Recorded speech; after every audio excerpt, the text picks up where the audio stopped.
లూకాసు సువార్త 2వ అధ్యాయము 16వ వచనంలో మనమందరం గ్రహించవలసినటువంటి గొప్ప వాక్యం ఉంది. అక్కడ దేవదూత ఇచ్చిన సందేశం ద్వారా గొల్లలు వారు పశువుల పాకను దర్శించి ఆ మరియా యోసేపుని తొట్టిలో పరుండిన క్రీస్తుని చూసి వాళ్ళు ఆరాధించి వారు తిరిగి ప్రయాణంగా వారు ప్రాంతానికి వెళ్ళి ఉన్నారు.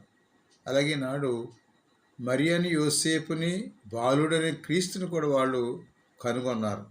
అలాగే నాడు రక్షణ చరిత్రలో ఈ ముగ్గురు చాలా అవసరం. అక్కడ మనం చూస్తున్నాం, దేవునికి క్రీస్తుకి జన్మనిచ్చిన తల్లిని మనం గౌరవించాలి. అలాగే క్రీస్తుకి సాకుడు తండ్రిగా ఉన్నటువంటి యోసేపుని మనం మరి గౌరవించాలి. అలాగే క్రీస్తు ఆ దేవుడు లోకరక్షకుడి కన్నా తల్లిని, ఆ లోకరక్షకుడికి